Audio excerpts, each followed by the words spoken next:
released. So a couple of the simple animation tools that I want to show is just how easy it actually is to animate. If you remember with Flash, you had to insert keyframes and worry about how many frames were in between those keyframes, and if something happened to one between the keyframes, it could mess up your whole animation. So to start, we'll just draw us a symbol here, just a box, and just to give you an idea how easy it is to animate. This is actually based a lot on After Effects, the layout and so forth. So if you ever used After Effects, it's so easy to translate into. What I'm doing is just selecting the stopwatch here to start recording on the timeline what I'm actually doing with this square. So we'll go ahead and position the square somewhere close to the middle of the screen, and then if we wanted it to float across, we can set it at 1 second and then just drag it across, and it automatically adds our frames in for us. The nice thing is down here in the bottom it's going to tell us the X and Y coordinates that this has moved over that period of time. So if it jumped down a little bit and we want it to actually move across a straight line, we can always eliminate that. But in this case you can see that it did not add keyframes for the up and down movement, only left and right. So then if we go ahead and scrub this, you can see it's just that simple to make something move across the screen. Now of course you'll want to get into something more elaborate, but if you remember with Flash, it was sort of similar, but you had to go through and add, select your timeline at each end and say, okay, add a keyframe for this and add a keyframe for that. So it's been made a little bit simpler throughout the timeline. Now, when it comes to adding actions, for example, if you wanted this square to be a button, and let's say we draw us a circle to be the item that's acted upon, we can just come to the curly brackets here, and you can see when you mouse over it, it says open actions, and that's going to open actions for whatever's on that layer. So in this case, that's the rectangle layer. So we'll go ahead and open this up, and right off the bat, the actions panel is going to give you a couple of choices here as far as what action you want to take place. You have the regular click, the double click, the mouse over, the mouse out. But then also below that, you also have things for touchscreen devices, like I said, the iPad or the Android tablets.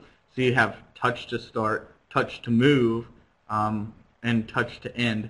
So a touch to end would be almost like your mouse up. So if someone were to hold down, the animation would play until you put an action in that said mouse end to stop the animation. So that's kind of going to be how the touch features work. But for this example, we're just going to use a click.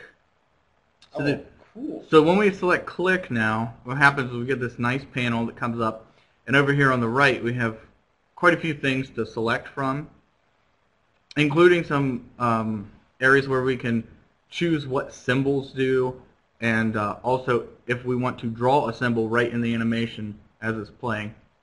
So for this example, what I want to do is just say on click, play. And it's as simple as that. So now this is a button. We already have our timeline set up here for it to move across the screen and end up here on the right side. So if we were to test this, the other thing, make sure when you're starting a new project, and I forgot to mention this, that you select stage and make sure that autoplay is unchecked. For right now, it's always a default, and I haven't found a way to change the default to autoplay off. Make sure that it's off. We'll go to preview and browser. Now this is still going to show up, right, Tim? Yeah. In the screen. Okay. Yeah. So if we take a look now, hopefully, if I did this correct, when we select the square, it should move across the stage here, and there it is. And again, this is being previewed in a browser because this is all HTML5 and CSS3.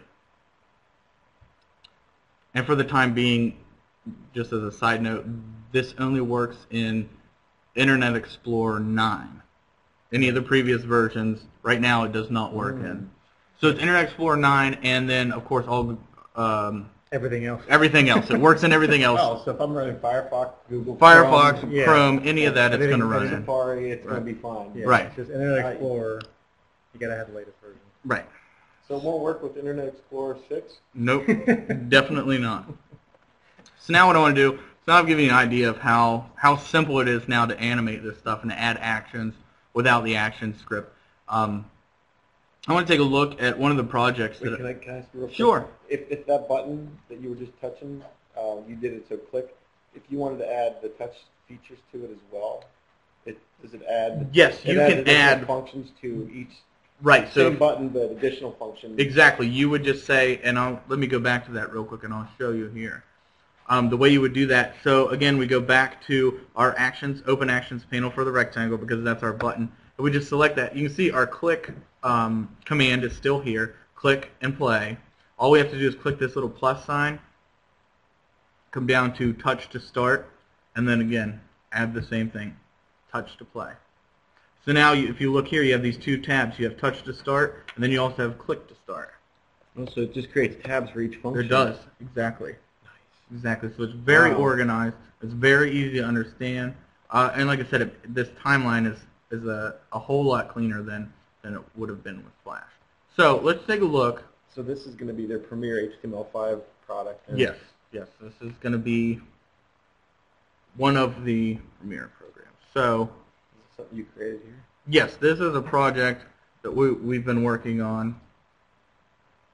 And I just want to kind of get into, in this I'm going to show a couple examples of how actually complex you can get with this. So for example, with this model here, I'm going to go ahead and preview it in the browser so you can get an idea of what it does first. Now this is a really large file. This is 240 some megs because we've actually put GIF animations into the HTML animation in the CSS3. So it takes a little bit to load. Okay, so to give you an example of what we did here, we have the arrow buttons here, which take the scroller at the top backwards and forwards. And basically what that's doing is actually allowing the timeline to play forward. What we've done is add a mouse down action for this button. So on mouse down, it's going to roll this direction and basically play the timeline. But one of the nice features in Adobe Edge, they already have built-in play timeline in reverse. So then for this arrow to go backwards, all I had to do was say, okay, on mouse down, play timeline in reverse. And then, of course, a mouse up option. When you let go, it stops. So then also we've added in these buttons at the top. When you select one, it brings up a GIF animation, which is the rotation of the molecules you see in the bottom left hand of the screen. But then on the right, it also brings up the stats panel, which changes with each individual molecule. And all this is, the stats panel is a graphic that we imported and then turned into a symbol. And then once inside the symbol panel, just like in Flash, we added the GIF as a movie clip inside. So that when you select one of these, basically what happens is, because they're layered, one will show up on top of the other. Now, the issue that we ran into, and what I'd like to show here with the logic is, if, for example, someone were to pull up one of the first GIF animations, and then they were to go back to one previously, it's not going to show up because they're layered one on top of the other. So they're in order, 1, 2, 3, 4. So if you're already looking at 4, you can't go back to 3 because 4 is still shown. So in that example, what we had to do,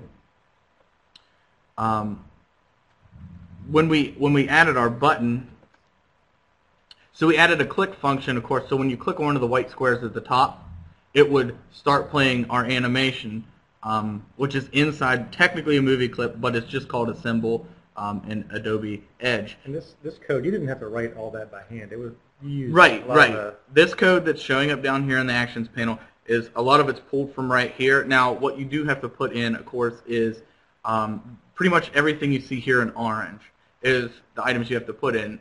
So basically, what this logic says is, okay, if you click. If you do a mouse click on one of the white squares at the top, go ahead and play the timeline for that individual movie clip. But if one of those individual movie clips have already been played, which is the current command here, you need to go ahead and play what's called the out of the previous animation that has been played. And what that out does, and the way I've set it up in the timeline is, you can add a keyframe for display. So you can say display on or display off, and what that'll do is hide or show the object. So let me pull up the panel here so I can explain a little bit better of how the movie clip works. So, like I said, if you look here, move our timeline. So if you look here, I have the stats panel, and that's what's been turned into the symbol, or if you want to call it a movie clip. Which pieces were the animated GIFs? That is this piece right here. And you created that with what? This, let's see, Mike built these in Lightwave. Lightwave, yeah, Lightwave. Lightwave, and then he exported them as a .gif for this purpose because it's one of the only animation files that you can import into Edge as of right now. Yeah, you can bring in like an FLV or a H.264 file. It won't bring in anything like that. Right. So you're kind of limited there. So basically, what we've done here, each time you click one of those white squares at the top, this is what it's doing. It's actually playing these individual timelines in these movie clips. And these are extremely simple. Let me hide this before it locks this machine up. These are extremely simple. Basically, all it is when you create the movie clip, you import the GIF. It's going to sit in here on its own layer. And then on the timeline, we have a keyframe for display off at the beginning because we want all of them hidden until you select one. Then when you hit, when you click the white square at the top, it's going to play to here. And if you look right here, this is a stop action. It's added in your actions panel right here just by selecting the actions. So it's going to stop the animation there, but because this is a looping GIF, it's always going to be playing. It's always going to show up in here. So if we turn the visibility back on, it shows up. So we don't have to worry about animating that because that's a looping GIF. It seems to be locked up now. Okay, so that gets the item displayed. But like I said before, there's a problem where if one that's layered above the one you're showing, or one that's layered below the layer you're showing, it's going to be hidden by the one that's currently there. So what we have to do is, now that it's stopped here, our logic says, okay, if you click one of these buttons and it sees that it is in the middle of a timeline, you need to play what's called the out of that timeline. And that's just a label I made right here. It's called out. In is the beginning, out is the end.